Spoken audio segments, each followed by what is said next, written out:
25 janvier, 25 avril plutôt, de ce problème du rapport au temps. Pourquoi janvier et pourquoi ne pas être dans le moment? Quelquefois, les noms des mois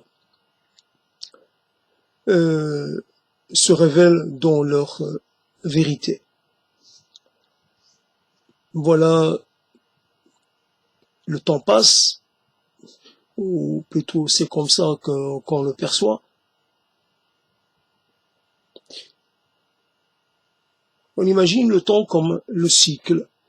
On pourrait dire le cycle de l'eau, par exemple. Le cycle de l'eau, ça correspond pas comme une image. On a cette notion qui est en même temps double notion d'un temps cyclique et d'un temps linéaire. En tout cas, c'est janvier de cette année, c'est pas grave. Donc, je me suis trompé que de quelques mois. Donc, on est en avril, moi je dis janvier, ça change pas grand-chose. Si un jour, ça va être le bon mois. Mais est-ce que mon intérêt, il est plutôt de côté de cette vérité ou pas du tout? Est-ce que je me soucie réellement de savoir dans quel mois je suis? Bien sûr que les calendriers sont basés sur des observations et on sait ce qu'on doit à nos prédécesseurs dans ce cas-là.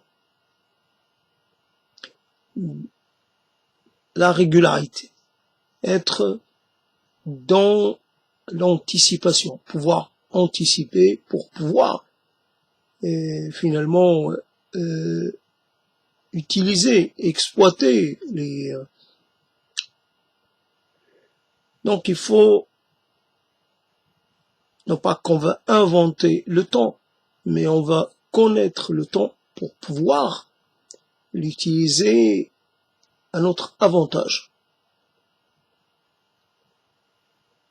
Donc le cycle, voilà, l'année plutôt solaire, ça correspond à ceci, à cela, équinoxe, de ceci, de cela.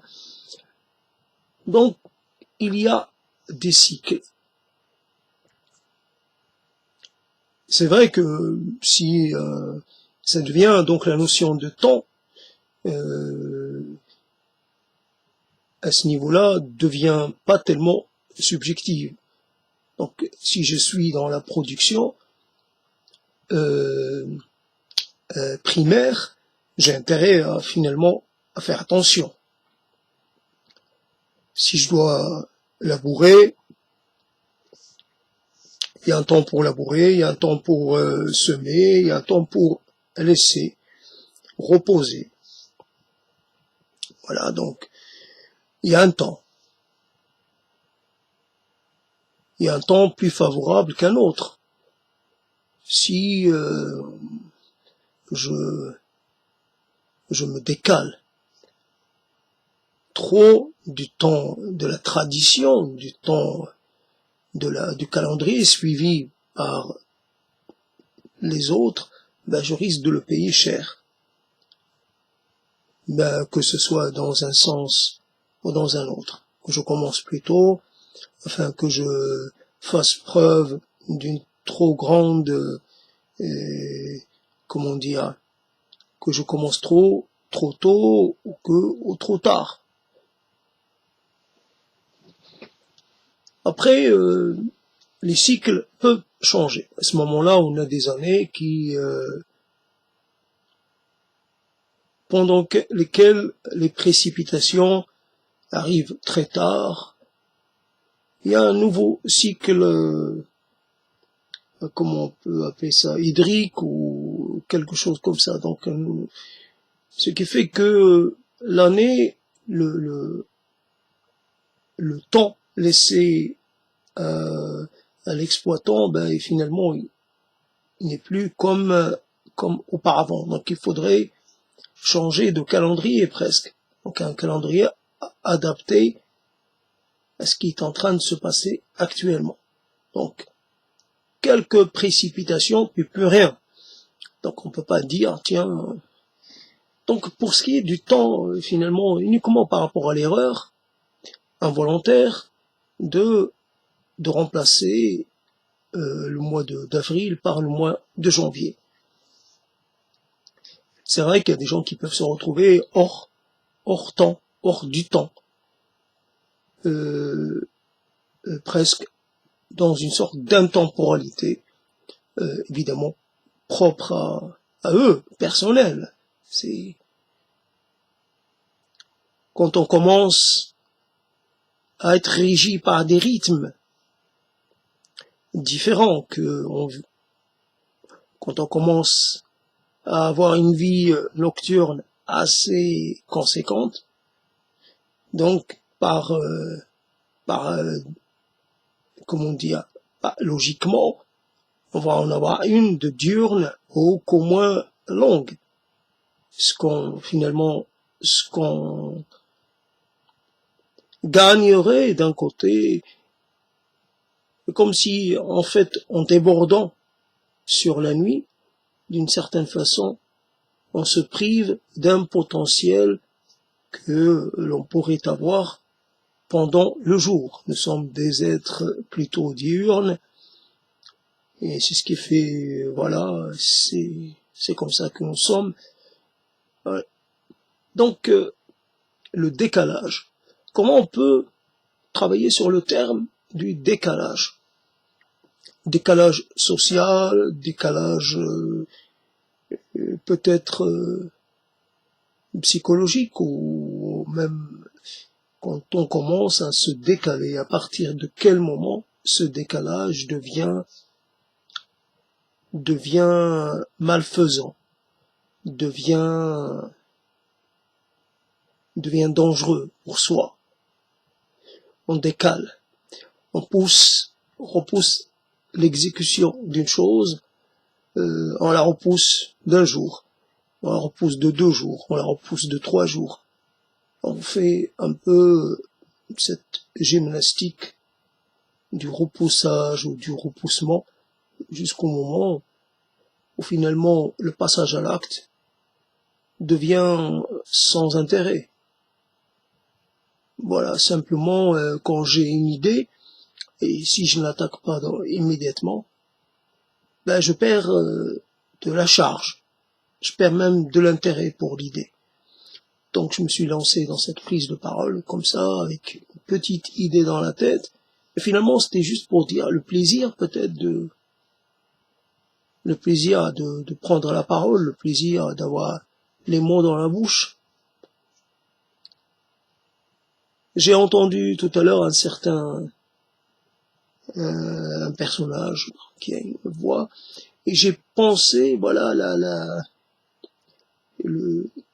il se met, bien entendu, il a une voix qui est forte, et on peut pas dire qu'elle est autoritaire, mais il pourrait, voilà, s'imposer à toute une grande assemblée, tellement il a du coffre. Mais il se met en sur-régime pour le temps qui lui est imparti. C'est-à-dire, lui, il se met en régime pour pouvoir prendre la parole, se lancer pendant 10, 20 minutes, peut-être même plus, alors que de l'autre côté, on n'a pas besoin qu'il parle autant. On a besoin qu'il soit là, qu'il anime, qu'il soit présent, mais voilà,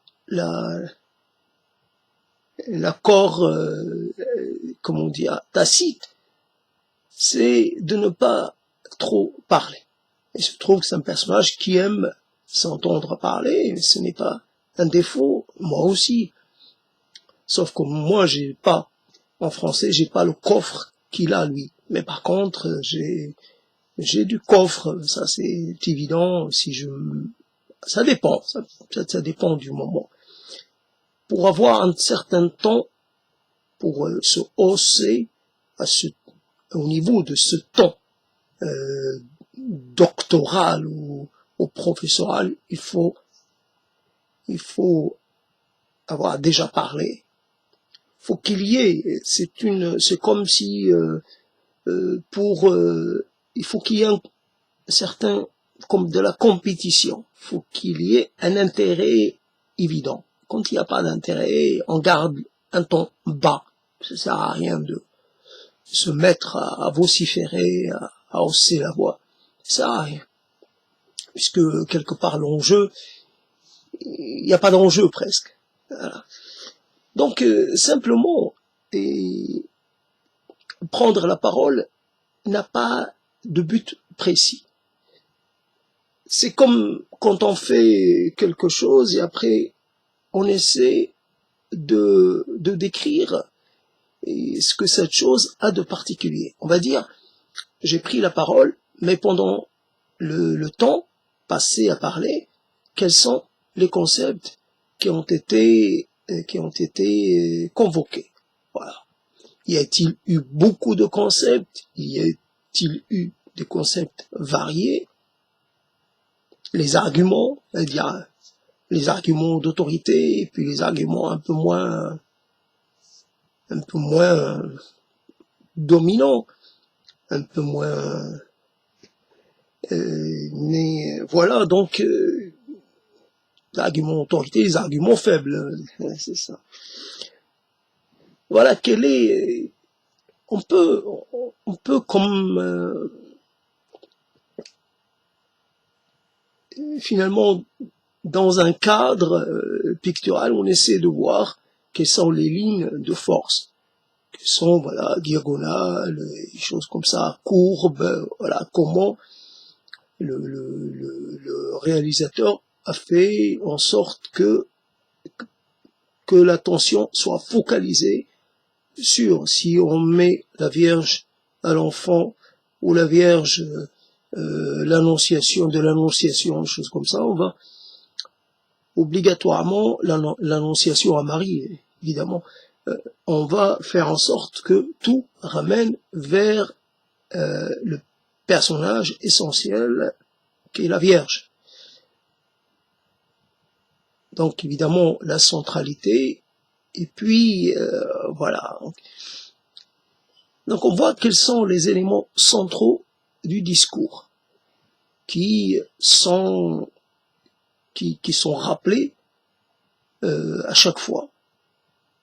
Parce qu'un discours doit avoir un centre, doit avoir d'une certaine façon quelque chose à représenter. Il ne peut pas exister pour lui-même, il n'est pas qu'un effort esthétique, il n'est pas qu'une action rhétorique, il est plus que ça. Il est, voilà, volonté de prendre position, d'exprimer une adhésion ou un doute, de trouver des éléments de compréhension, de validation, d'invalidation. Un discours, ça interroge, ça essaie de faire la liste de ce qu'il est possible d'admettre, ce qui n'est pas totalement possible d'accepter. Voilà, il y a des seuils, il y a des limites, il y a des frontières, il y a des domaines, il y a de la distinction, donc il y a la confusion. Oui, dans certains contextes, qu'il y ait de la confusion, ce n'est pas très grave, qu'il y ait de la circulation, qu'il y ait d'une certaine façon une sorte de commun, enfin une sorte de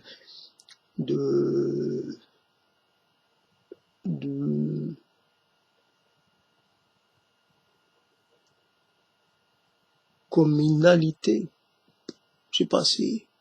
En tout cas, voilà, c'est ça. Alors,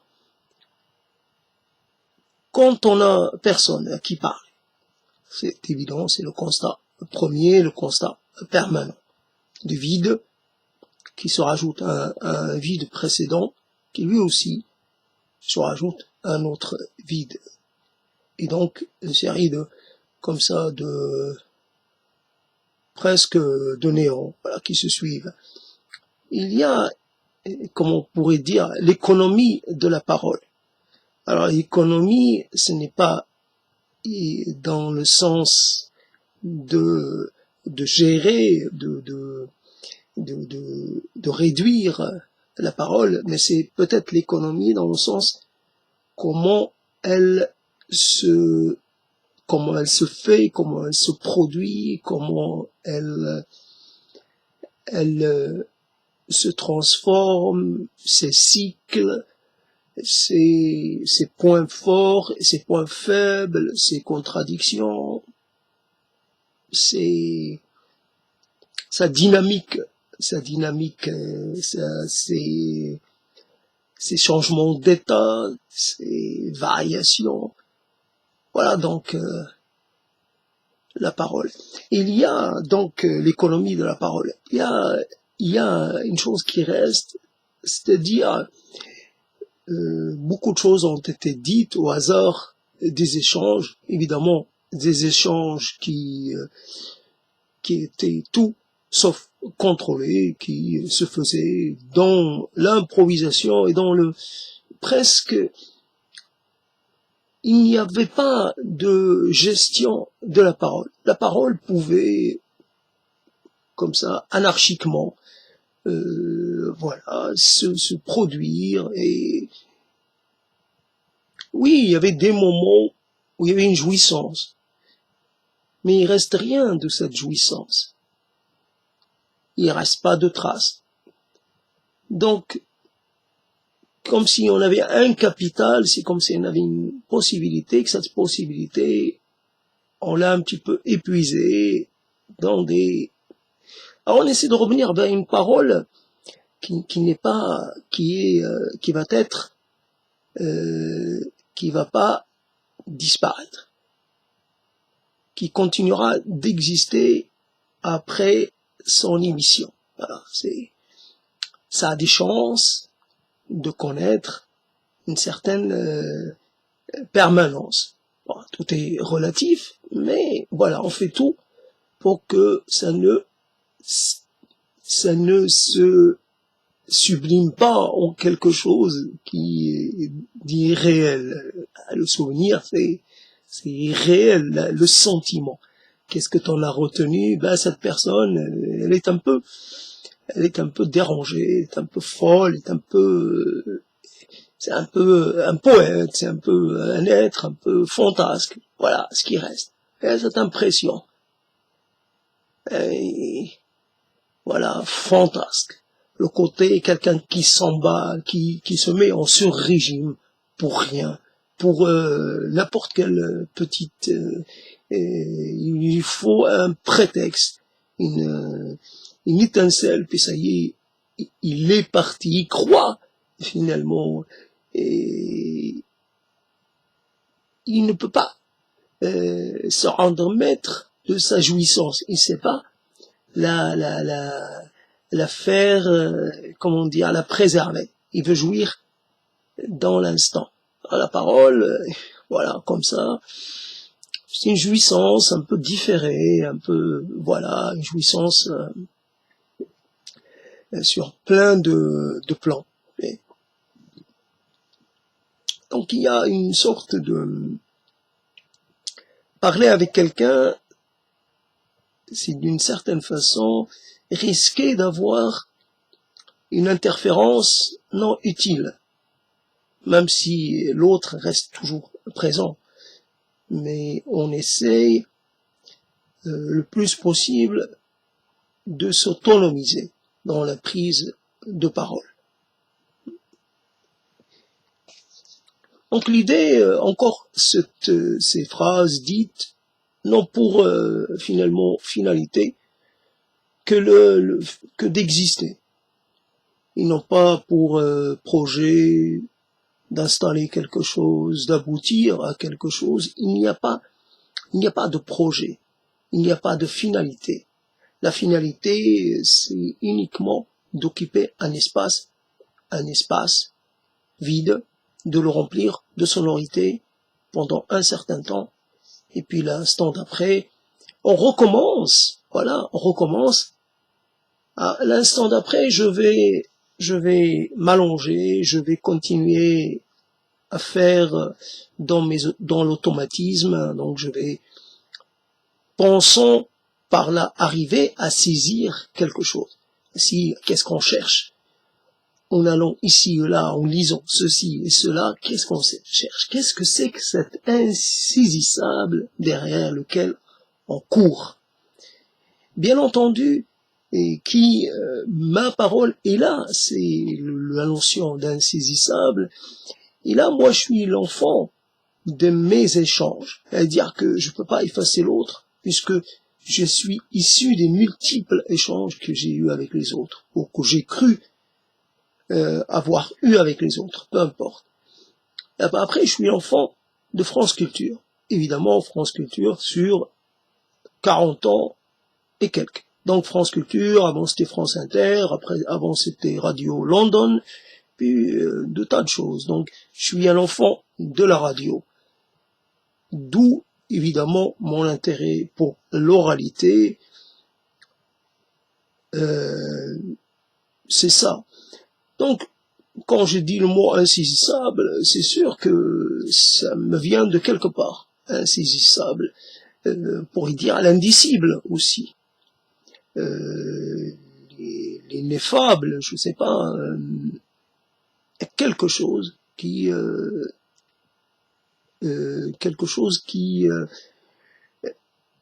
qu'on cherche éperdument à posséder. Alors, est-ce que les trois concepts ont été bien utilisés? Est-ce ils ont une parenté entre eux? J'en sais rien. Il y a des fois, je doute. Finalement, je doute des concepts que j'utilise, à part le mot évidemment insaisissable, après indicible, oui indicible, après ineffable, j'ai moins de certitude, mais indicible, ça change du mot insaisissable. Indicible et insaisissable, il y a une proximité, mais il y a quand même une différence. Indicible, c'est peut-être la chose qu'on a du mal à cerner, peut-être à définir. L'indicible, l'insaisissable, c'est peut-être une chose là aussi qu'on a du mal à cerner,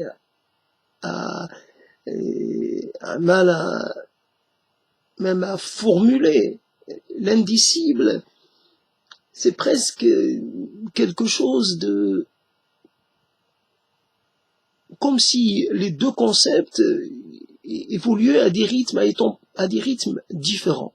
L'insaisissable, c'est presque quelque chose qui demande une sorte de mouvement. Il y a du mouvement dans le mot insaisissable. Se saisir de quelque chose, ça demande quelquefois de devoir courir derrière, fournir un effort, et presque être capable, aussi on peut se saisir d'une chose par d'une certaine façon en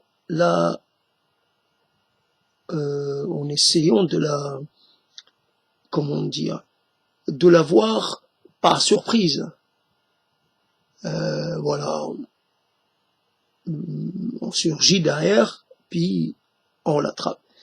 Donc l'insaisissable, c'est en même temps quelque chose qui se voit, mais qui s'éloigne dès qu'on s'en approche.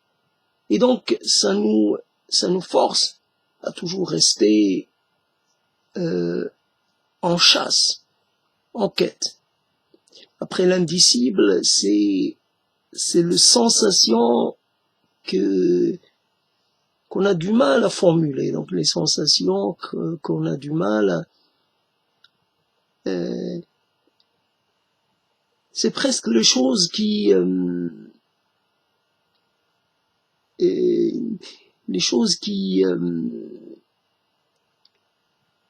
se produisent, qui auraient plutôt un mouvement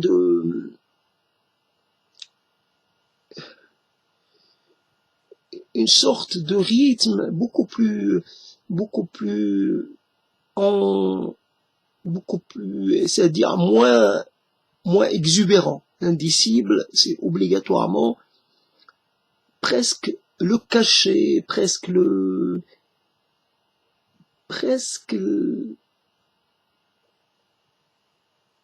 la chose, presque la chose qu'on n'arrive pas et qu'on approche, mais que on a du mal à mettre en mots d'une certaine façon. Alors, j'ai perdu un peu ma capacité à définir ce mot, mais je pense que j'en ai une idée assez claire, mais de là à le définir là sur le moment, j'y arrive pas. En tout cas, l'insaisissable,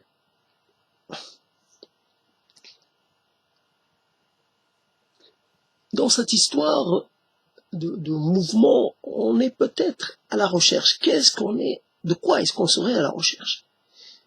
Est-ce que finalement, comme on pourrait parler, évidemment, on pourrait dire qu'il y a une sorte de tabou sur l'inceste, mais ce tabou-là, on pourrait le faire éclater et que la personne qu'on chercherait finalement à avoir, c'est peut-être sa mère.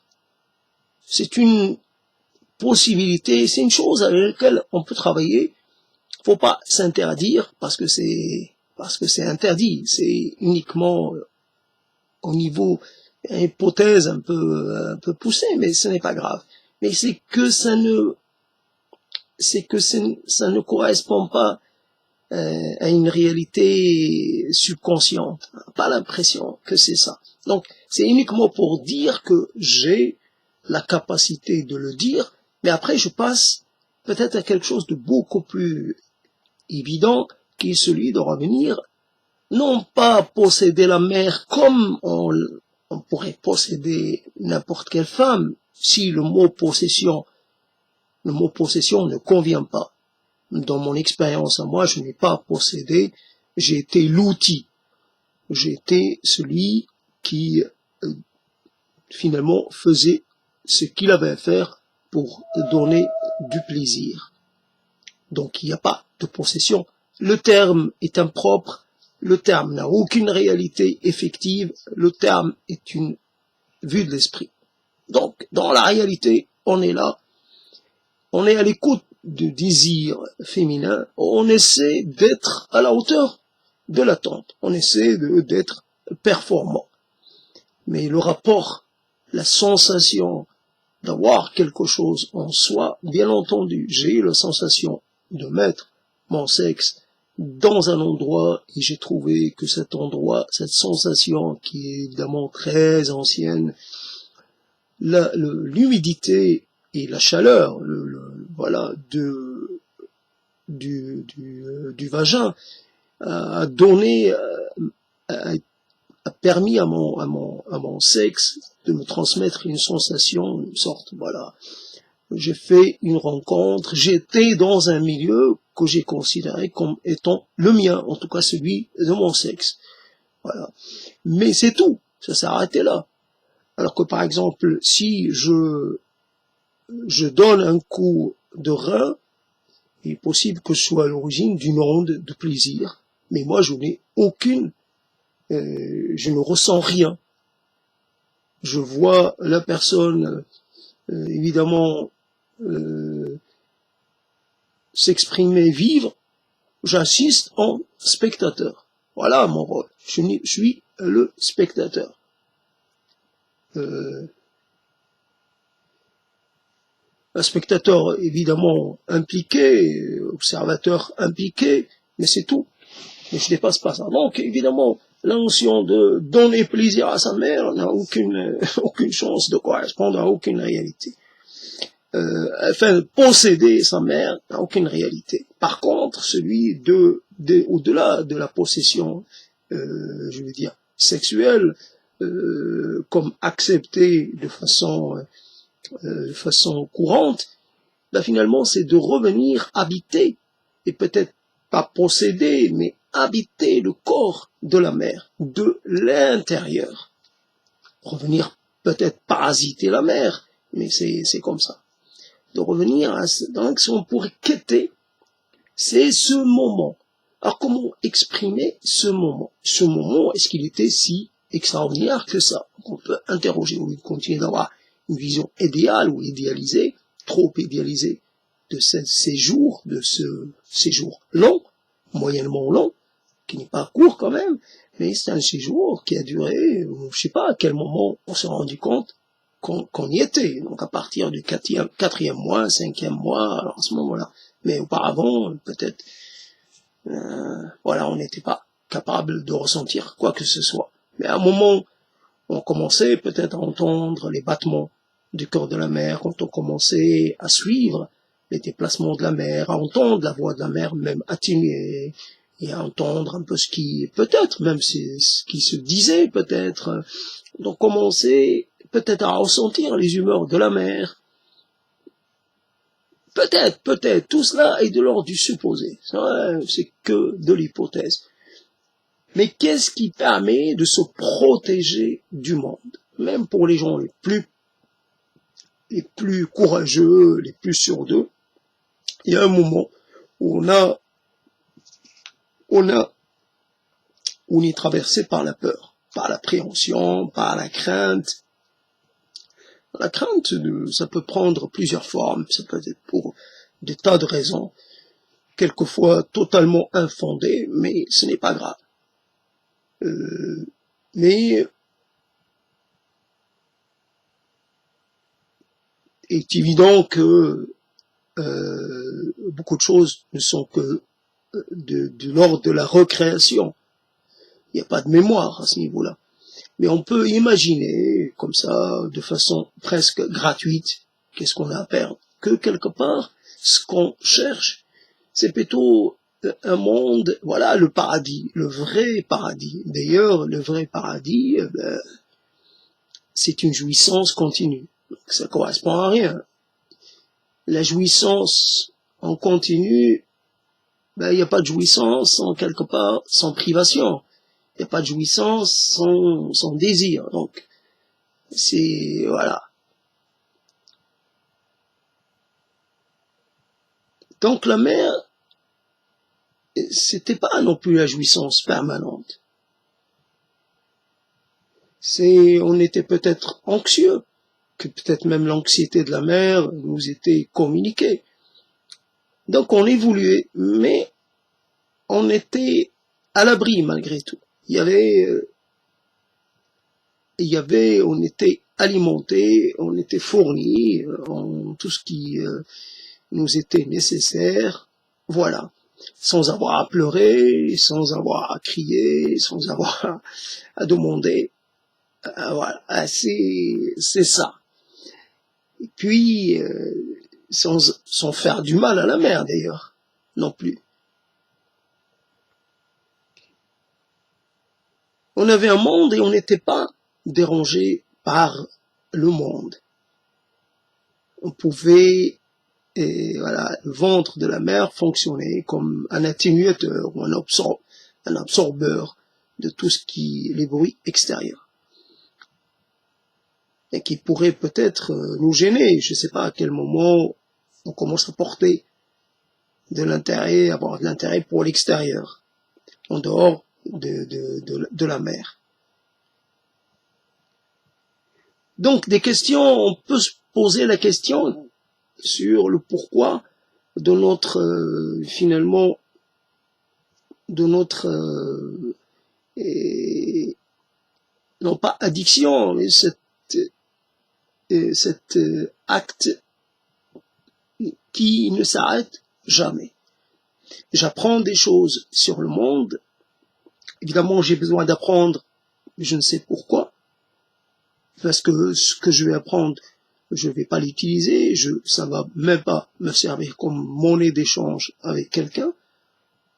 Donc, en général, ce qu'on apprend, c'est pour s'en servir. Mais là, j'apprends qu'il se passe une chose ici ou là-bas, etc. Ça me sert à rien.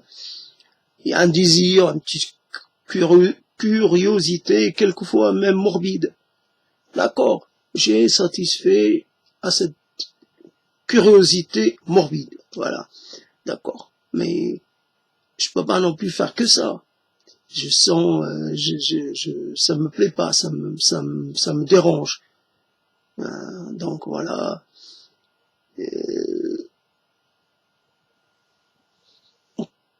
Voilà, et on essaie, on connaît pas le futur, donc on peut pas, on peut conjecturer sur le passé, mais sur le futur, pas possible. Même pour le simple jeu de l'hypothèse, de la conjecturation, mais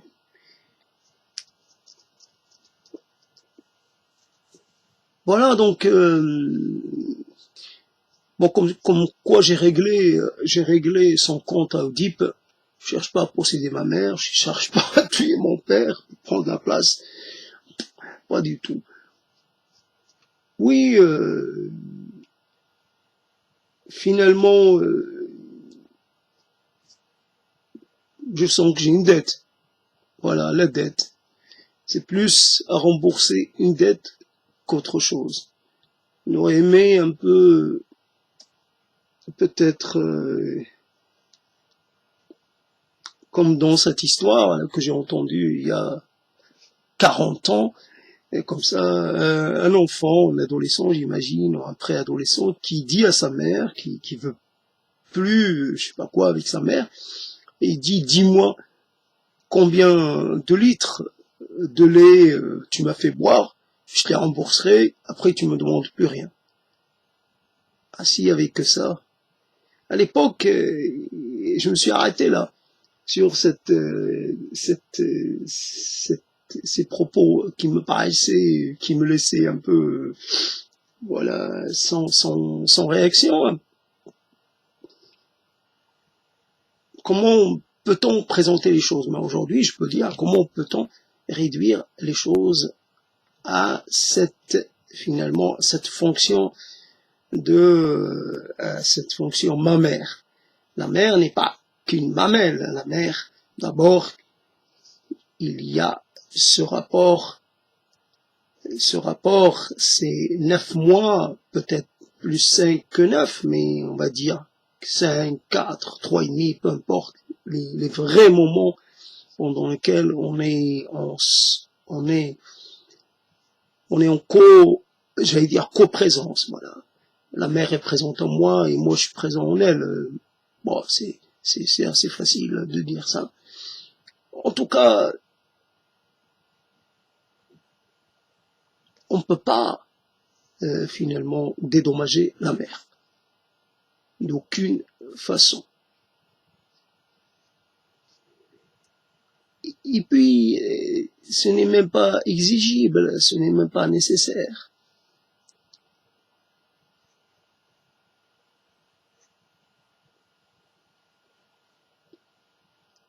D'une certaine façon, il y en avait certains, voilà, qui trouvaient le moyen. C'est en faisant, en fondant une famille et en donnant le nom de leur mère à, à une de leurs descendants, de leur, à un de leurs descendants, voilà. Donc c'est ça quelque part un peu la transmission. Après on est là, c'est pas qu'on joue avec les mots, c'est qu'on essaye non pas de comprendre parce qu'on sera toujours un peu dans l'ignorance, mais on essaie de simplement, c'est pas que je m'approcherai du feu, évidemment, qui dit inceste avec la mère, un machin, ça pourrait soulever l'ire de certains, mais finalement,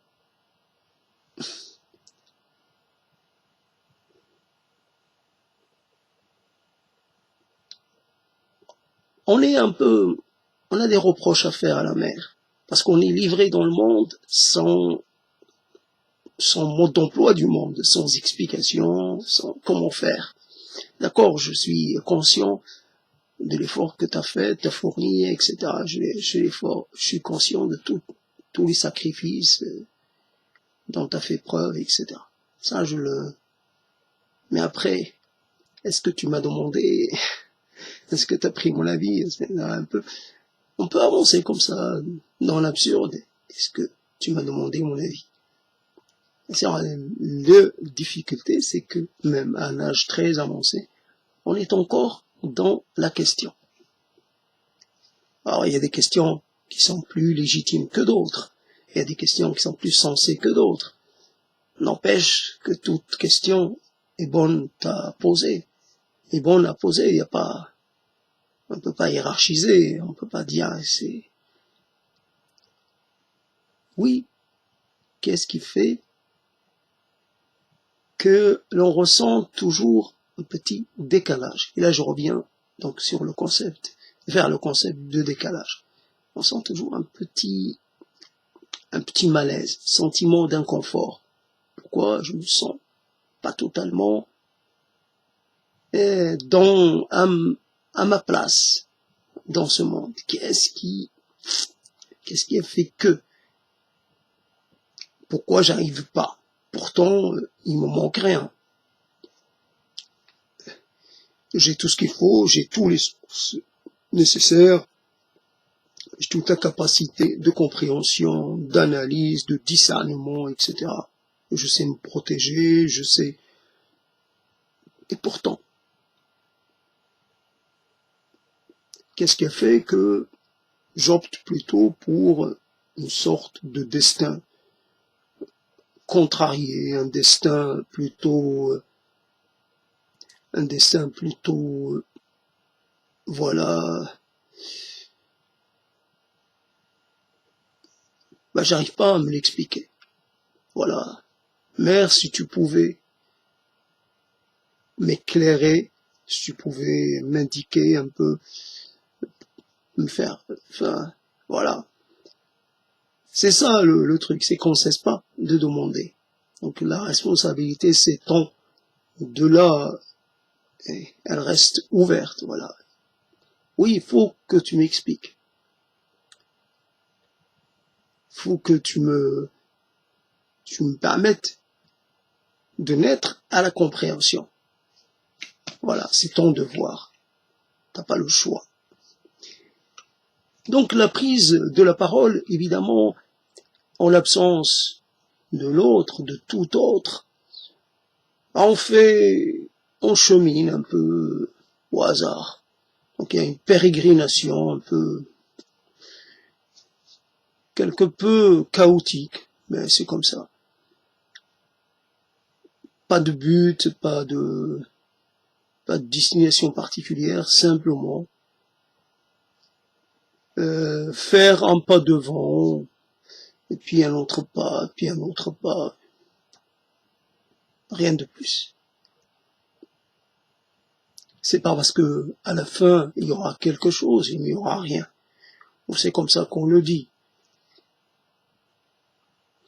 D'une certaine façon, on essaie d'éveiller peut-être l'attention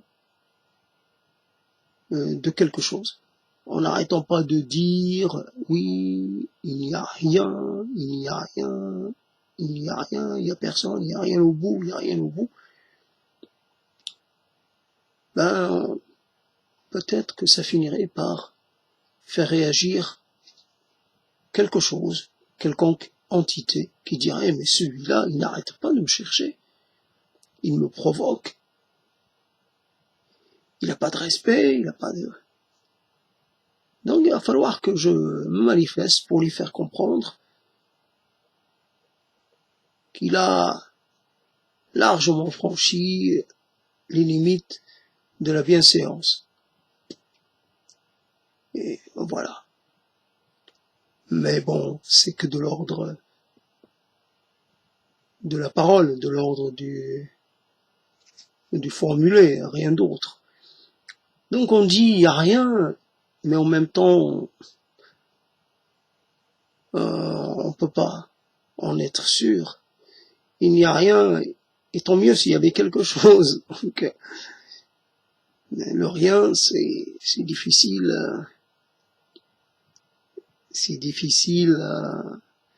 finalement à désirer. Je désire pas l'effacement. Bien entendu, quand je dis retourner dans le ventre de la mère, je fais pas comme dans ces scénarios de voyage dans le temps dans lequel, voilà, on pourrait faire le mouvement inverse. On cherche pas à devenir ces involutions, voilà. Je cherche pas à devenir un simple ovule, voilà, et que finalement le spermatozoïde du père revient. Je cherche plutôt à rester, je sais pas, à l'âge de 6 mois, à l'âge de 7 mois, déjà conscient de certaines choses, mais avec un plus pour que mon séjour soit un peu plus, pour que je m'ennuie pas peut-être, voilà. Bon, maintenant que toutes les histoires que j'ai entendues, un peu tout ce que j'ai fait, toutes les expériences, que je puisse peut-être en faire bénéficier ma mère, je ne sais pas comment, parce que sinon, si j'ai pas la parole, je sais pas comment je pourrais.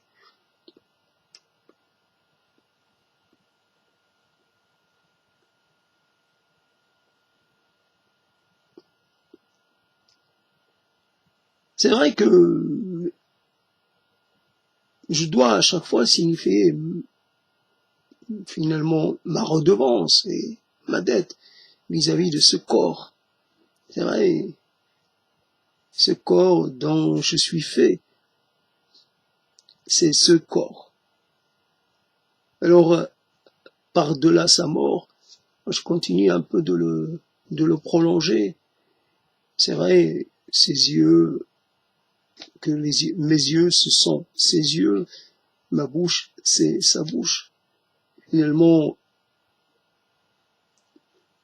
c'est vrai que je dis des mots que ma mère n'aurait jamais tenus, parce que, mais après tout, peut-être, dans un élan, je sais pas, d'amour maternel, comme ça. Elle m'aurait dit, ce n'est pas grave, mon fils, tu peux dire tout ce que tu veux, ça changera rien entre nous. Parce que moi, je te connais mieux que tu ne puisses te connaître. Moi, je te connais. Il n'y a personne d'autre qui puisse te connaître à ce point dans le monde entier. Même Dieu, il ne te connaît pas comme moi je te connais. Je sais que là, je fais un peu de lèse-majesté, mais voilà. Je fais un peu de sacrilège. D'accord. Dieu, pardon Dieu. Et c'est vrai que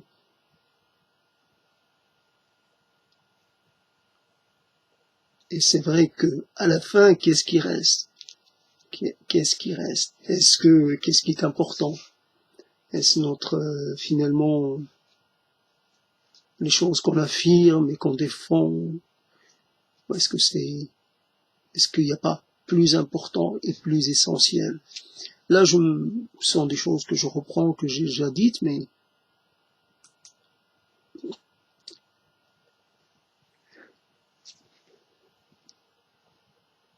on est là dans quelque chose. Alors, j'avais pensé, en fait,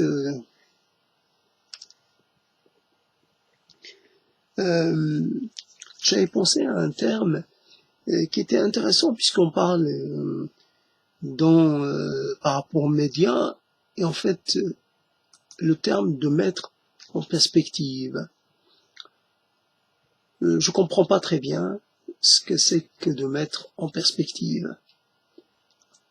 Je sais l'importance de la perspective par rapport à l'art pictural, je sais pas, l'art de la Renaissance, etc., etc. La perspective permet d'exprimer un peu le côté, permet de mettre en place un espace avec des éléments proches, avec des éléments éloignés. Donc la perspective serait de donner une dimension à chaque élément en rapport avec sa place dans l'espace. Évidemment, plus ça s'éloigne, plus ça devient petit, et donc il y a là une astuce pour créer cet élément de différenciation. La perspective, là aussi, est une illusion picturale. Et après, mettre en perspective, c'est peut-être placer les éléments dans un ordre. Voilà, il y aurait un ordre premier, un ordre second, un ordre tierce et un ordre... et donc,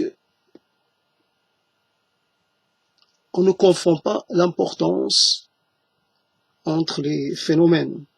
On ne confond pas les phénomènes. Chaque phénomène a une importance. Et il y a des phénomènes qui sont beaucoup plus, finalement, beaucoup plus déterminants que d'autres. Donc, dans ce rapport de causalité, etc. Donc, on va pas confondre les causes et les conséquences. On va installer quelque chose qui tienne compte de ces rapports-là, de ces relations. On va pas inverser, on va pas déplacer, on va pas... Donc en perspective, c'est plus là aussi l'élément de ce qui est de l'ordre du présent, de ce qui est de l'ordre du moyen terme et ce qui est de l'ordre de l'éloigné. Voilà. Donc le présent n'est pas à confondre avec le présent n'est pas à confondre avec le court terme, n'est pas à confondre avec le long terme. Il peut y avoir un élément très, je veux dire, qui peut sembler très important, très presque, qui peut surprendre, mais il faut le mettre dans son contexte, et à ce moment-là, on va se rendre compte qu'il n'a pas autant, il n'est pas aussi opérant qu'on pouvait le croire. Ce n'est qu'un épiphénomène, peut-être, à un certain moment, on pourrait dire. Donc ça permet de vraiment présenter les choses dans la complexité et dans l'ordre le plus fidèle et non pas finalement raccourcir ou présenter une version arrangée, faite pour trouver un écho auprès d'une partie de la population, par exemple. Mettre en perspective, c'est les liaisons entre les phénomènes. À un moment donné, si on prend par exemple le thème du localisme et de l'autosatisfaction en ce qui concerne les besoins alimentaires, c'est un non-sens que de parler de la nécessité d'être autonome en produits alimentaires en France, puisque la France est un pays exportateur de produits alimentaires. Donc sans l'export, la France va se trouver mal. La population française ne peut pas consommer l'intégralité de ce que la terre française produit. Donc il y a un problème. Soit il faut convertir ces terres devenues inutiles, soit il faut, je sais pas, ce qu'il faut faire. Donc pour ce qui est de fournir du blé, il y a suffisamment de blé. Pour ce qui est de fournir, je sais pas, culture fourragère, il y a suffisamment. Pour fournir peut-être pour les cultures de transformation, je sais pas, oléagineuses, etc. Ça suffit largement. Mais on produit plus que ce dont on a besoin. À ce moment-là, on pourrait dire, tiens, on laisse se reposer, on réduit la productivité. Comme ça, on va continuer d'utiliser la terre, mais en réduisant la productivité.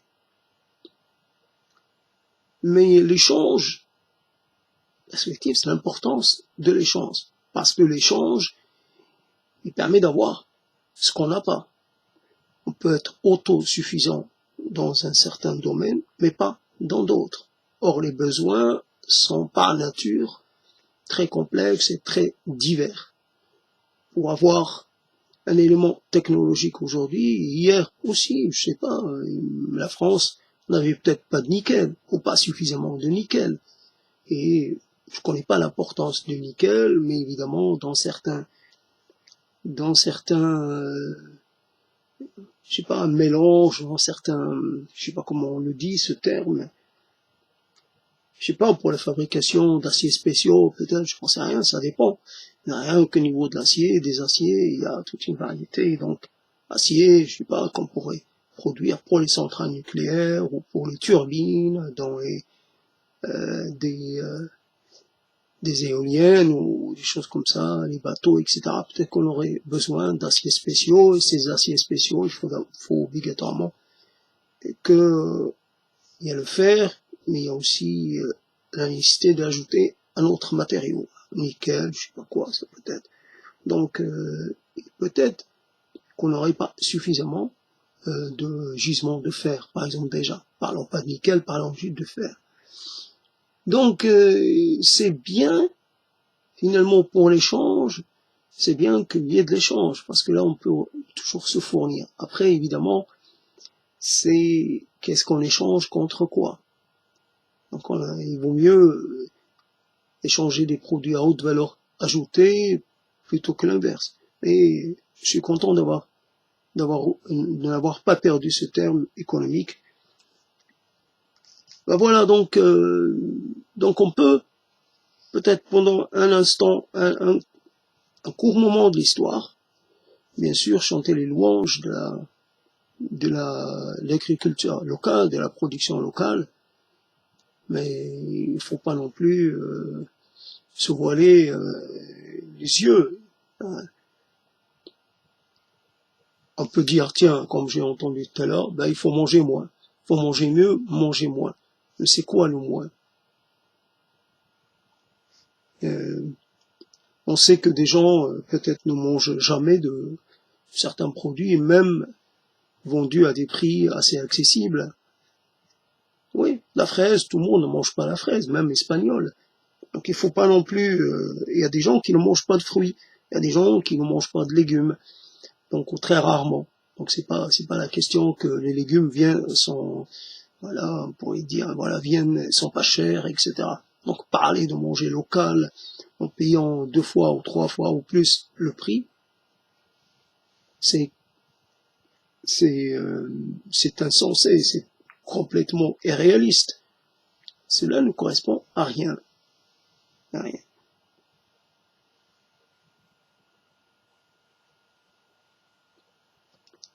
Les choses sont, depuis que le monde est monde, on a échangé. On a échangé du silex, on a échangé des métaux, on a échangé des objets manufacturés, je sais pas, on a échangé, je sais pas, la pierre ponce peut-être, là aussi ça devait circuler, comme ça, des éléments qui se trouvaient localisés quelque part, et qu'on a échangé. Parce que, je sais pas, pour l'âge du bronze, l'âge du fer, l'âge du cuivre, toutes ces périodes-là. Donc l'obsidienne aussi, peut-être, à un moment donné. Tout cela, c'est l'échange. Et on découvre, je sais pas, dans des endroits assez, quelquefois surprenants, on découvre de la monnaie venue, je sais pas, de pays très lointains. Comment ça se fait?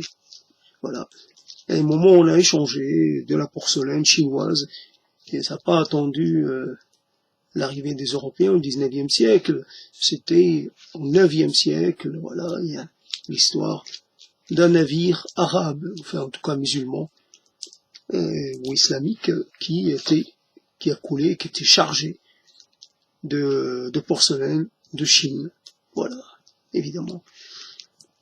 Donc, 9e siècle, 10 siècles plus tard, la mode des porcelaines chinoises, voilà, arrangée à la sauce européenne, enfin, faite pour plaire au goût européen. Mais voilà, et donc j'imagine que là, même au 9e siècle, la porcelaine devait recevoir des mots en arabe, de la calligraphie arabe, je pense que c'était ça. Donc l'échange est fondamental.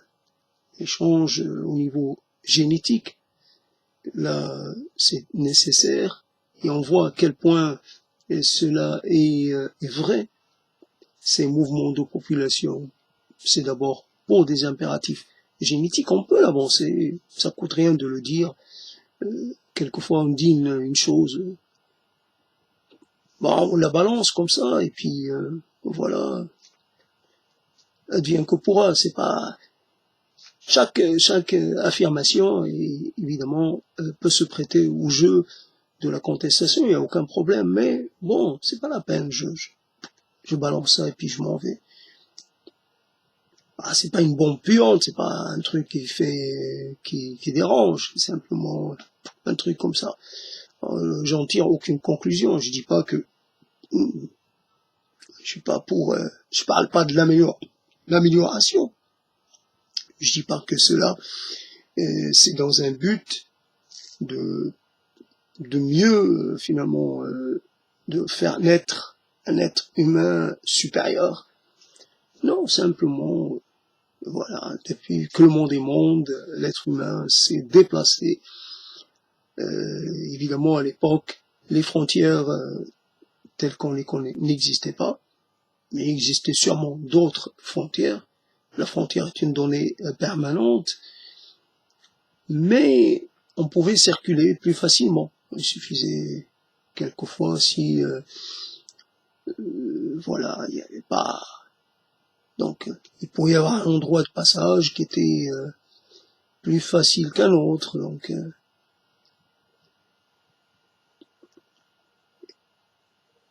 Donc, la mise en perspective, voilà l'effort auquel on se prête. Donc, c'est d'aller se lancer un peu dans une sorte de quête, on se teste pour voir si on a saisi un peu certaines choses, si on a fonctionné dans le brouillard. Il est possible, des concepts nous traversent, et puis, on les absorbe, mais on n'en retire rien du tout. Et quelquefois, la preuve, c'est que ça reste. Mettre en perspective, c'est une chose que j'ai pas entendue depuis très très très longtemps. Et pourtant, je l'ai entendu quelquefois et ça suffit pour que ça ne me quitte plus. Après, ce que je peux en dire, une fois que j'essaie de mettre ça en mots, c'est une autre affaire. Quelquefois, on a une compréhension assez abstraite d'une chose. Donc, si on se mettait à le dire, là, on pourrait avoir des problèmes. Donc, mais je me lance quand même. Il y a un terme qui est facile, pour moi, c'est celui de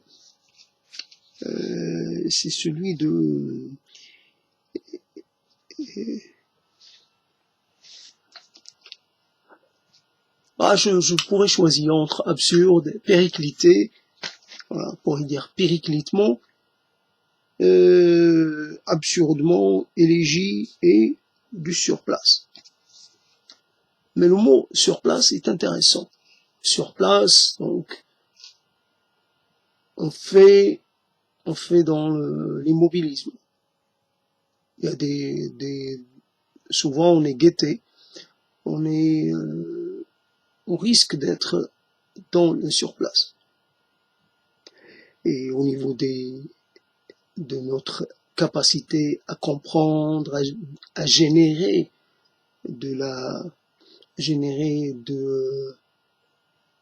j'allais dire, du dévoilement.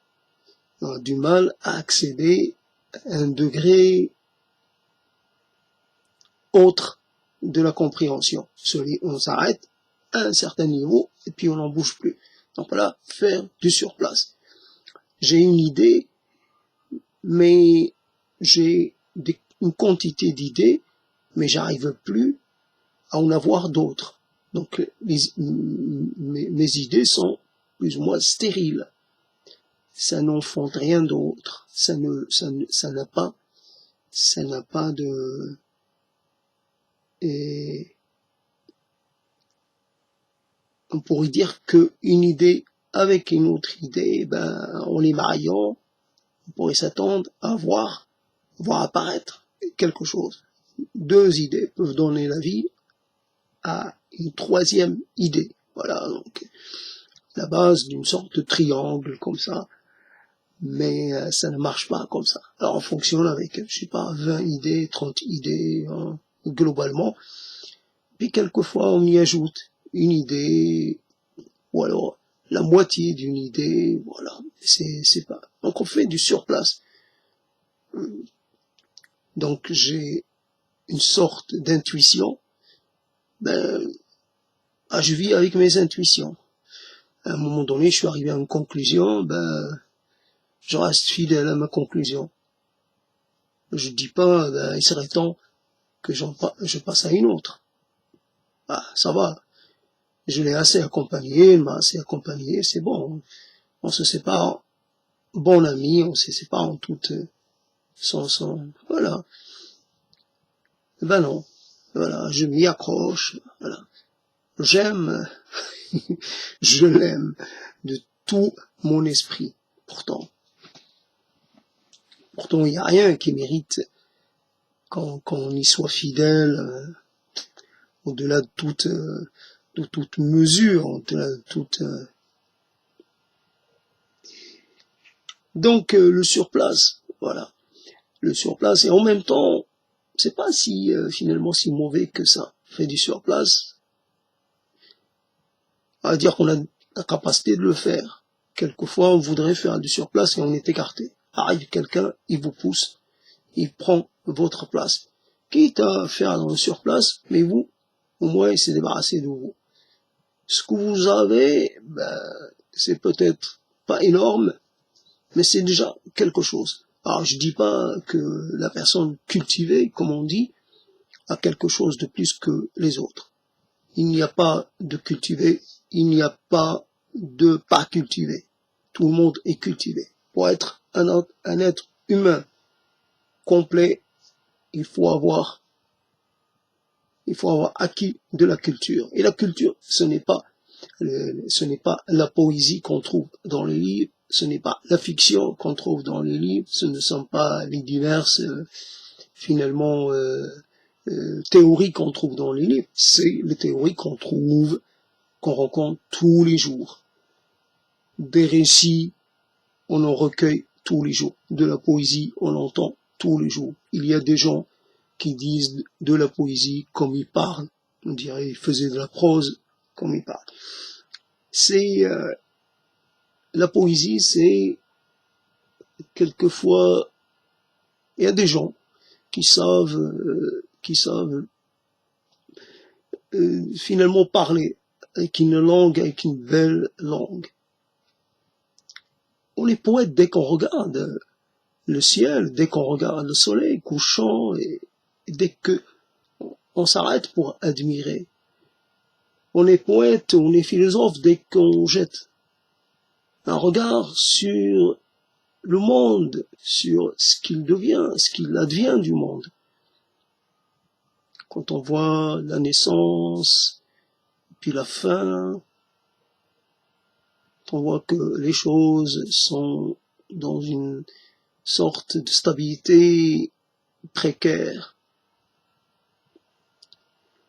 Quand on se rend compte qu'on est là, pas pour durer, que le sol sur lequel on marche, il a déjà été foulé par tant d'autres, Donc, nous aussi, on va faire peut-être partie de ce sol que d'autres gens vont fouler, si ça reste comme ça.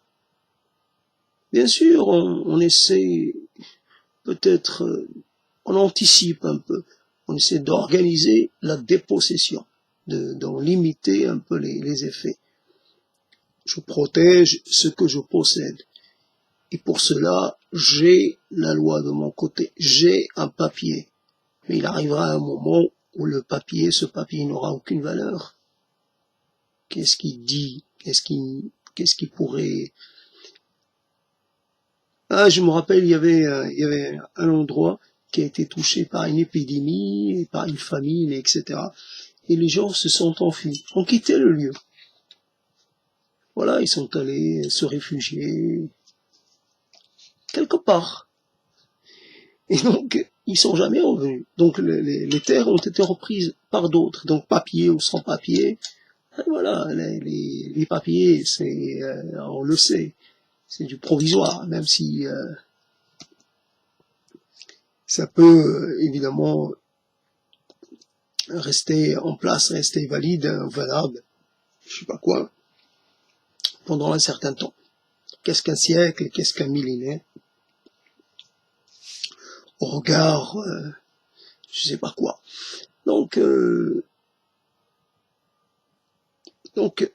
cultiver, c'est-à-dire avoir été à l'école de la vie, avoir constaté, avoir observé, avoir déduit, avoir interprété, avoir appris à agir de façon, j'allais dire, de façon la plus rationnelle possible, protéger ses intérêts, se protéger, se prémunir contre les dangers, anticiper, calculer, savoir trouver sa place,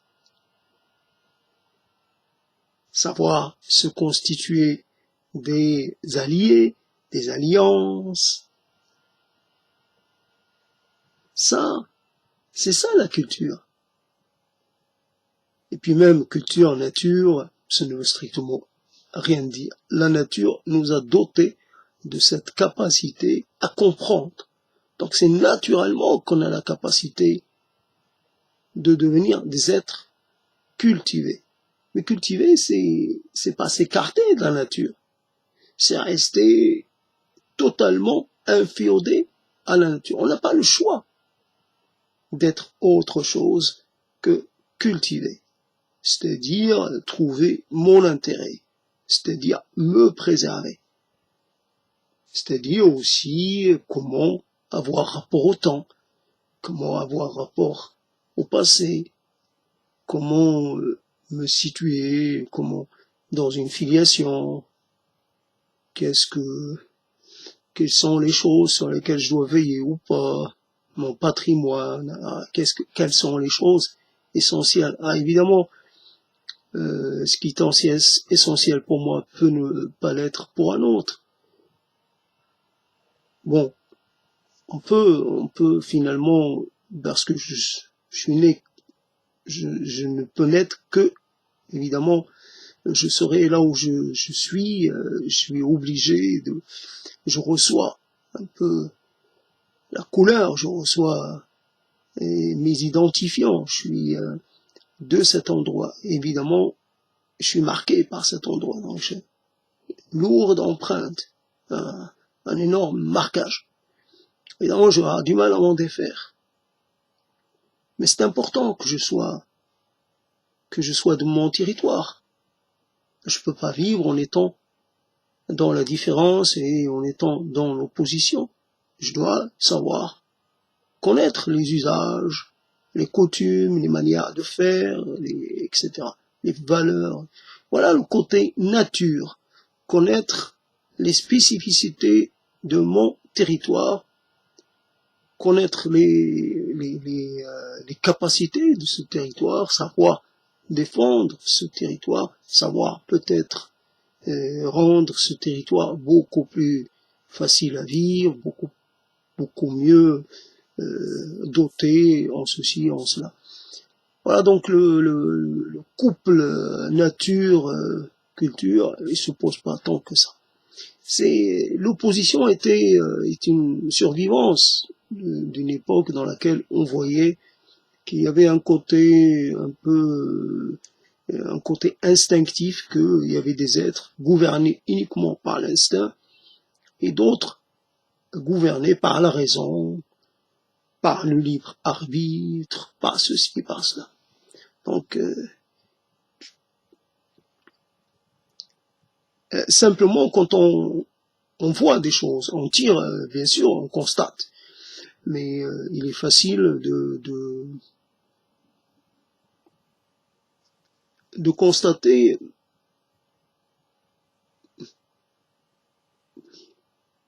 j'ai un pigeon essaie, parce qu'il sait que je l'invite pas à venir sur mon rebord de fenêtre, donc il essaie de jouer avec moi, il essaie de ruser avec moi. Je suis là, un pigeon, il n'y a pas plus facile, comme on dit, pas plus envahissant qu'un pigeon. Et pourtant, parce qu'il sait que je ne vise pas. Donc il vient quand même, mais il reste sur ses gardes. Et on peut progresser. Moi, je sais que ce caractère un peu pigeon, on peut le pigeonner facilement. Mais si, par exemple, je suis amené à vouloir m'emparer de beaucoup de pigeons, je vais utiliser la ruse. C'est-à-dire, je vais mettre un pigeon qui va jouer l'appelant, etc., etc. Je connais ce caractère, mais en même temps, je ne sais pas si ça marche à tous les coups, mais en tout cas, je peux l'utiliser pour m'emparer de beaucoup de pigeons, en échange peut-être. Mais dans l'autre contexte, un pigeon a une mémoire. Une mémoire et une capacité à doser le risque et le bénéfice. Il sait que je peux, qu'il n'est pas désiré. Donc, il sait que je peux peut-être lui faire du mal. Donc, il reste sur le qui-vive. Donc, voilà, qu'est-ce qui se différencie notre besoin, notre désir d'autopréservation, qu'est-ce qui différencie? On sait ce qu'on peut faire et on tente, on prend le risque. Et quelquefois, le risque est payant. Si vous êtes monté dans un bateau de pêche, par un vent force, je sais pas, force 9, force 10, vous imaginez le risque. Et pourtant, il y a des gens qui pêchent quand même par des temps pareils. Donc ils vraiment risquent leur vie, mais ils savent que quelque part, il n'y a pas de gain dans certains contextes, il n'y a de gain que dans la prise de risque. Donc, à certains moments, par exemple, plus le risque est grand, plus la valeur des captures va être grande, parce que peu de bateaux vont sortir, etc. Donc on va jouer sur la rareté. Le problème de la vente, c'est quand il y a de la, comment on peut appeler ça,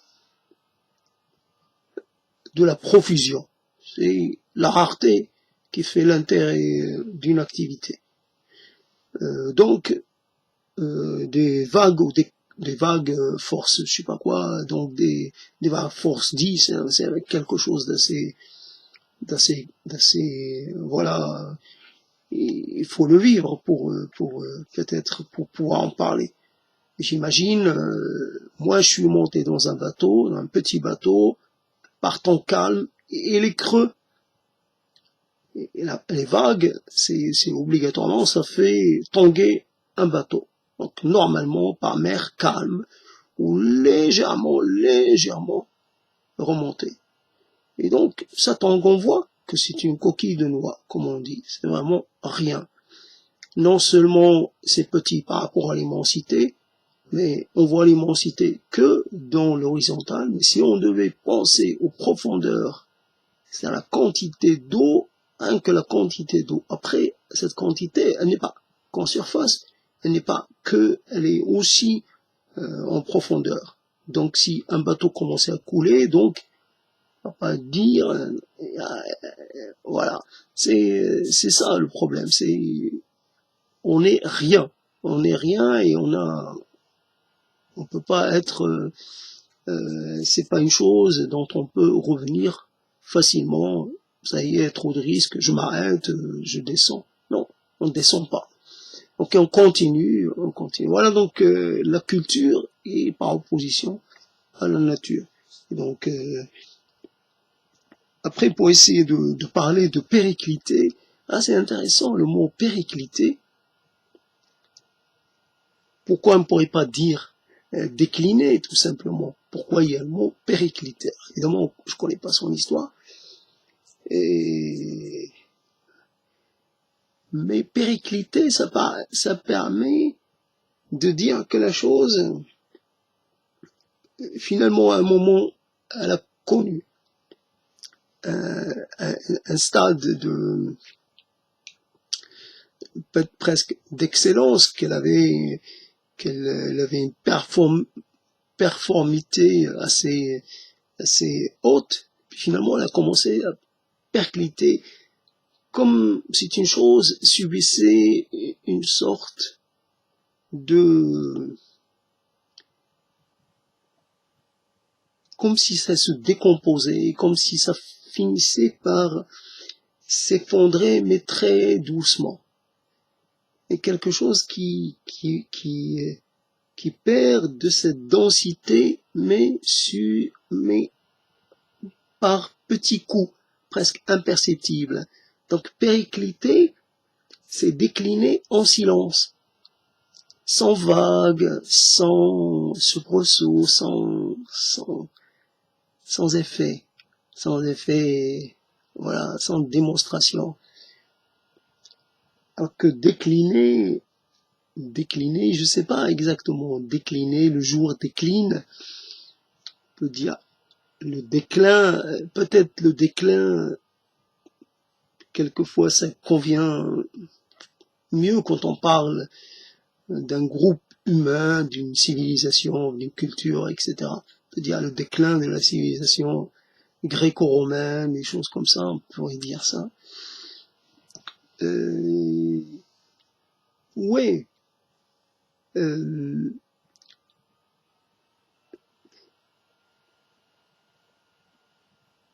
Péricliter, ça peut être, c'est une échelle un peu, presque, une échelle, on pourrait dire prosaïque, je ne sais pas si j'ai le droit, mais en tout cas, c'est petite échelle. Péricliter, c'est comme s'endormir, c'est comme un peu se laisser, voilà, commence à perdre le contrôle, puis ça baisse, jusqu'à on n'a plus la capacité de se relever. Je m'enfonce, c'est une sorte de mouvement vers la dépossession, mais qui est un mouvement, voilà. Le déclin, c'est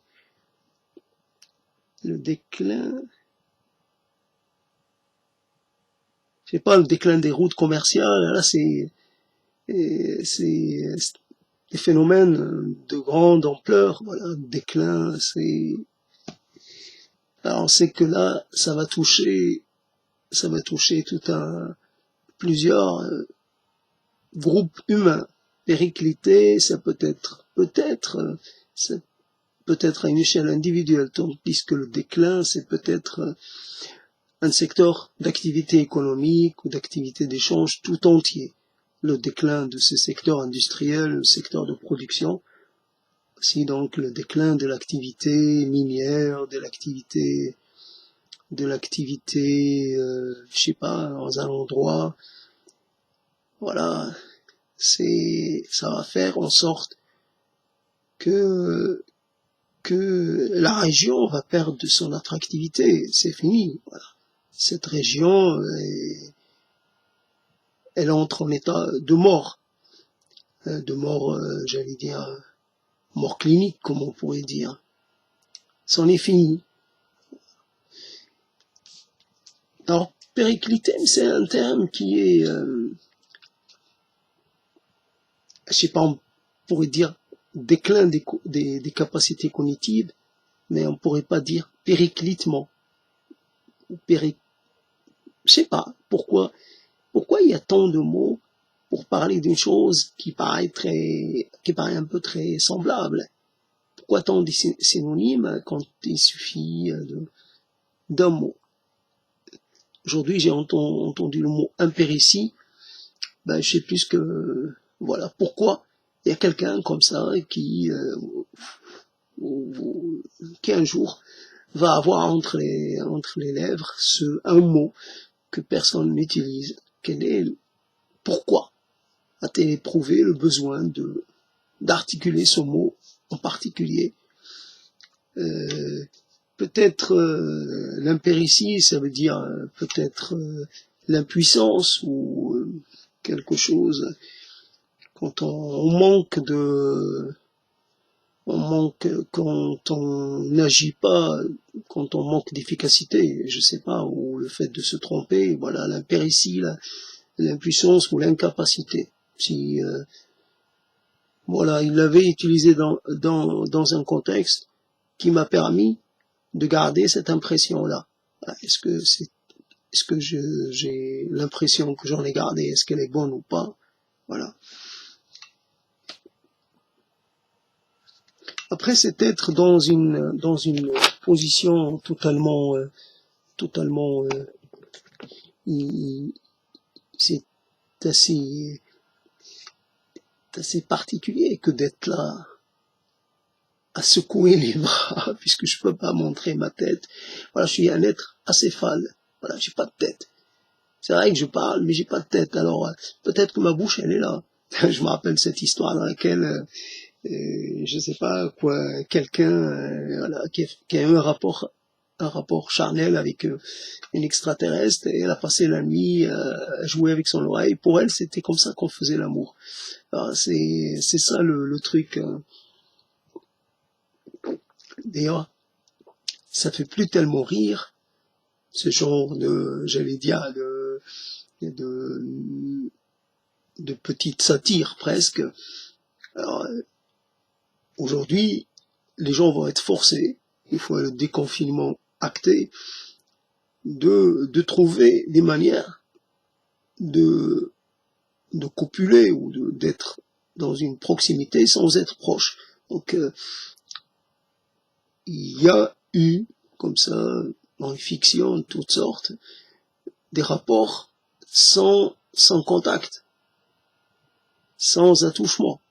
Donc un rapport purement, j'allais dire, presque télépathique, de mental à mental.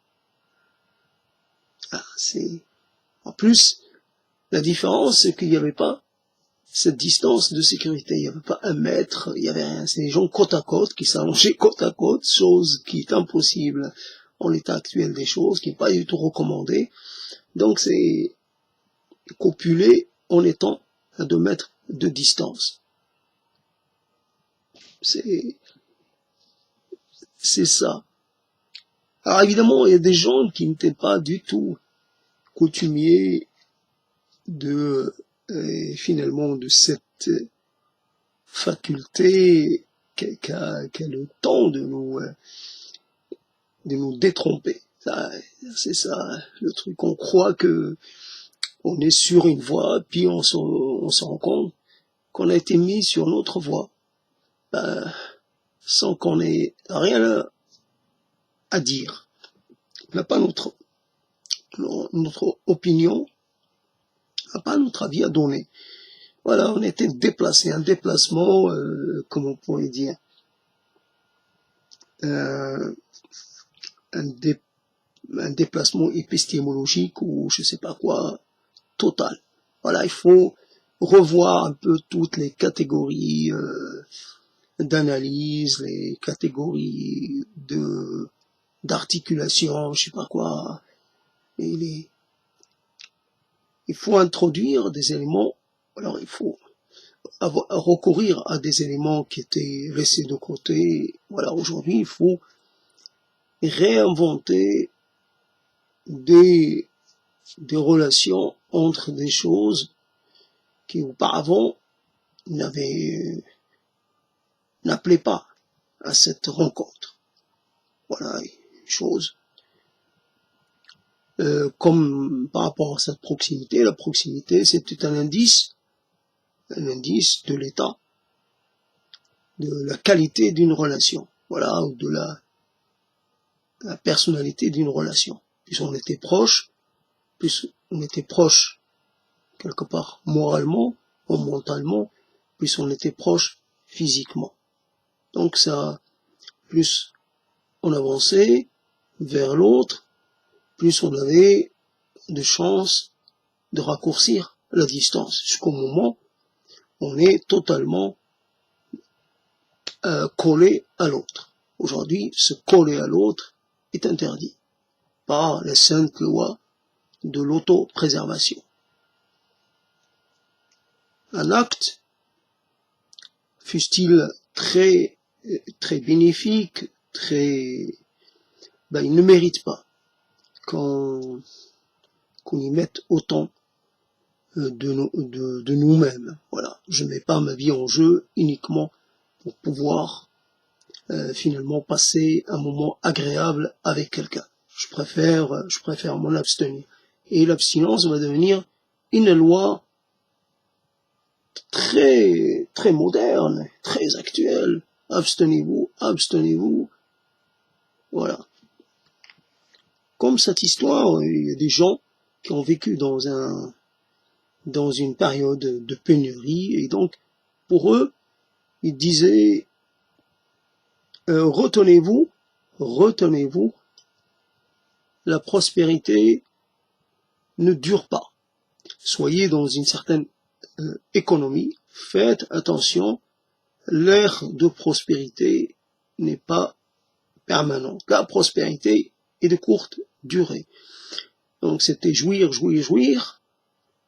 Aujourd'hui, on a joui, enfin, les autres, pas moi. Aujourd'hui, il est interdit de jouir. Aussi, donc, il est devenu urgent de ne pas jouir. Voici comme hier, il y a beaucoup de gens qui parlaient de décroissance. Aujourd'hui, bon, c'est devenu, c'est mis de côté, voilà. Décroissance, pas décroissance, c'est plus d'actualité.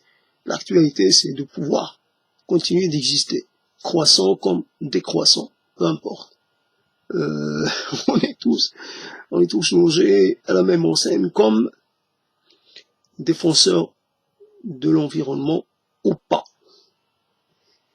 Et il n'y a pas d'élus et de non-élus. Tout le monde est finalement au même niveau du risque. Donc, comme drôle de renversement, n'est-ce pas? Inversion, renversement, bouleversement. Ah, tu peux y aller.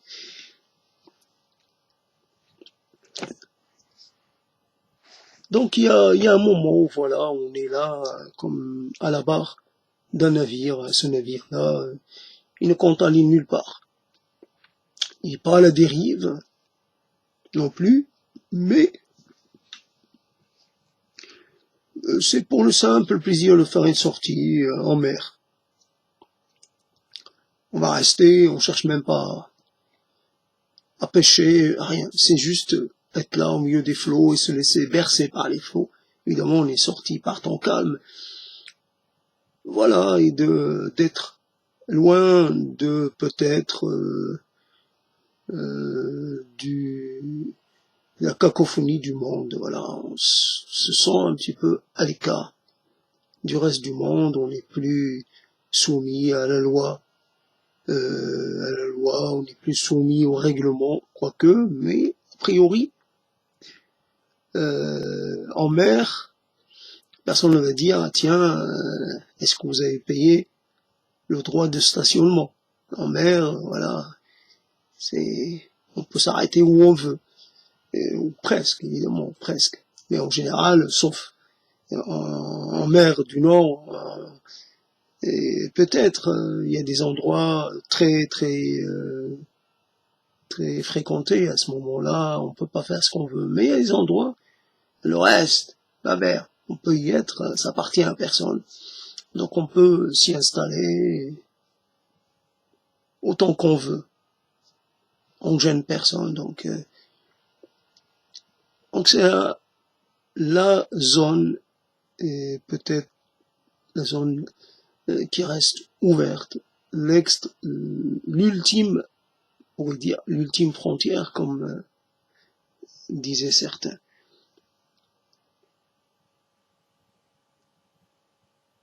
Donc je suis là, je passe un jour, je passe 2 jours. Évidemment, il y a quand même la loi, il faut que je me signale. C'est pour essayer, on sait jamais. La nuit, je dois allumer quelque chose, un fanion, je sais pas quoi, pour essayer quand même d'être visible. On sait pas, un bateau de pêche, un bateau de commerce.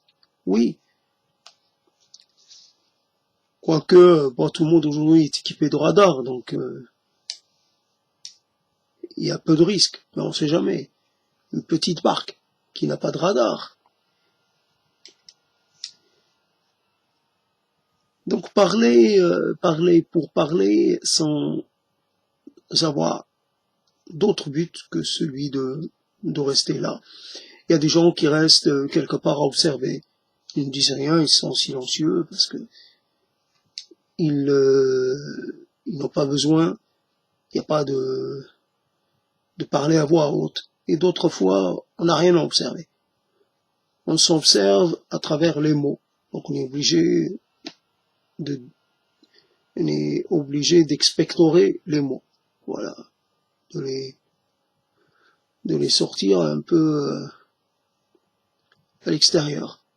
Pour en tâter la consistance, pour les vérifier,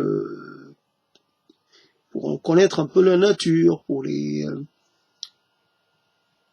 avoir entre les mains. C'est une manière de prendre contact avec ce qui n'était que possibilité. On porte des mots en soi, mais on ne sait pas les identifier par avance. On ne sait pas quelle est finalement, leur apparence. Si on commence à dire les mots, et puis voilà, on a désiré peut-être avoir un mot d'une certaine comment dire, forme, puis c'est un autre. Voilà, on a voulu une fille, puis c'est un garçon. On a voulu un enfant, puis c'est des jumeaux. Puis on a voulu un enfant en bonne santé, puis c'est un enfant un peu malade dès la naissance. Donc on a toutes sortes de résultats. Évidemment, on prend le résultat tel qu'il est. Un enfant, on peut pas dire je le refuse parce que il a l'air, on peut pas faire de l'eugénisme avec les enfants, comme on peut pas le faire avec les mots. On peut pas dire ce mot-là, il n'a pas le droit. S'il s'est présenté, s'il a vu le jour, ben il a autant de droits qu'un autre mot. Après, quelquefois, il faut le défendre. Il faut convaincre les autres qu'il est légitime. C'est vrai, un mot n'est jamais, il est quand même, il a une responsabilité, on a la responsabilité des mots qu'on dit. On peut être, comment dire, tenu pour responsable, voilà. Donc je vais m'arrêter, j'ai plus de souffle. Voilà, il est 3 heures et quelques. Je me suis lancé, c'est une expérience que je fais avec moi-même. C'est vrai que je n'ai pas eu beaucoup d'inspiration. Ça s'entend peut-être, j'ai tendance à revenir vers les mêmes amorces. Ouais, c'est ça. Mais ça m'intéresse parce que amorce, mer, Au moins, je fais un peu exister l'univers marin. Même si amorce, c'est pas tellement, c'est peu amorce, c'est plus pour la pêche fluviale, mais la pêche à terre. Mais sinon, je sais pas. La mer, c'est un énorme espace. La mer des mots, la mer des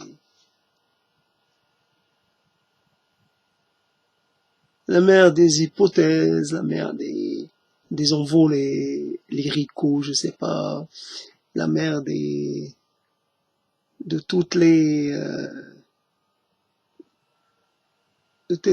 les formulations, de toutes les, j'aurais aimé pouvoir un peu être plus démonstratif, un peu exubérant pour pouvoir, voilà. Et même un peu plus osé, plus osant. J'aurais aimé être plus osant. Et pour essayer d'aller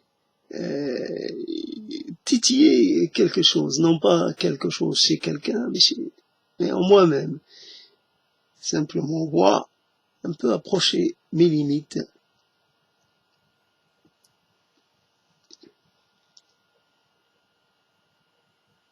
Mais c'est vrai que l'on vit largement, et on voit à quel point l'Internet, à quel point cet univers-là n'est pas suffisant. Parce que il ne nous fournit pas en, en parole suffisamment, en désir, pour que l'on se recharge.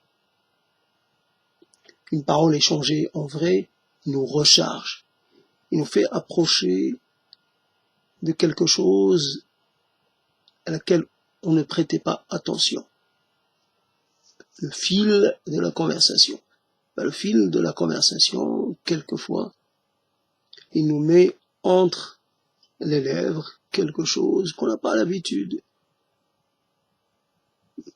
de côtoyer. C'est pas qu'on l'ignorait, c'est juste que ça venait pas.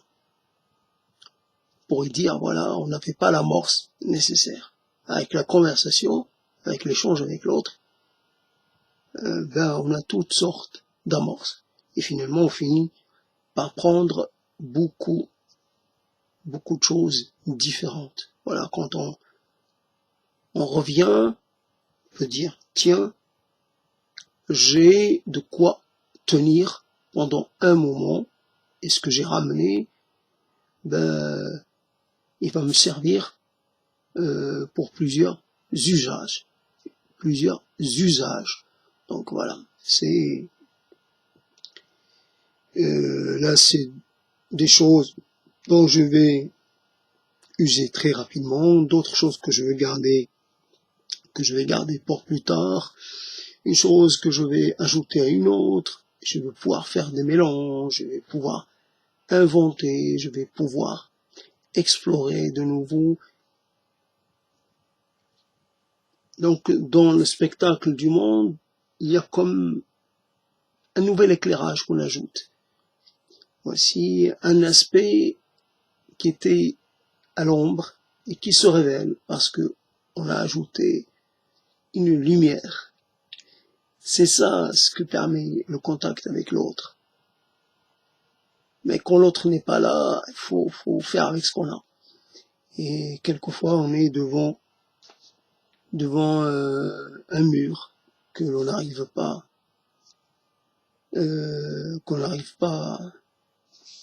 à enlever.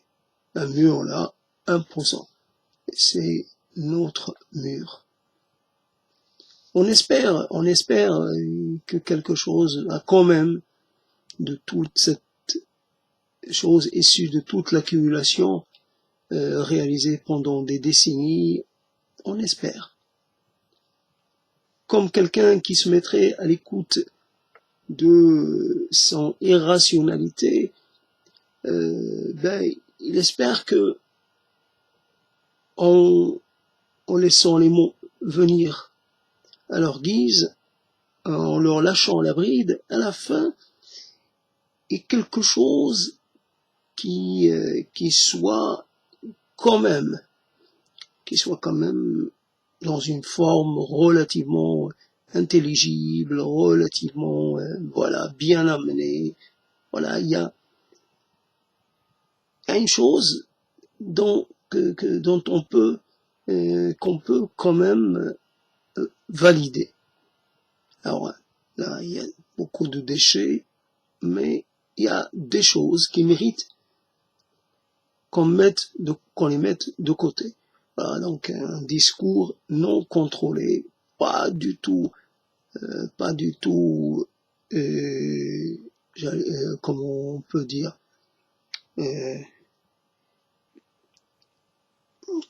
pas du tout encadré. Et finalement, voilà. Donc je vais m'arrêter là. J'ai atteint un peu mon maximum. Bon, à une autre fois. À bientôt. À bientôt.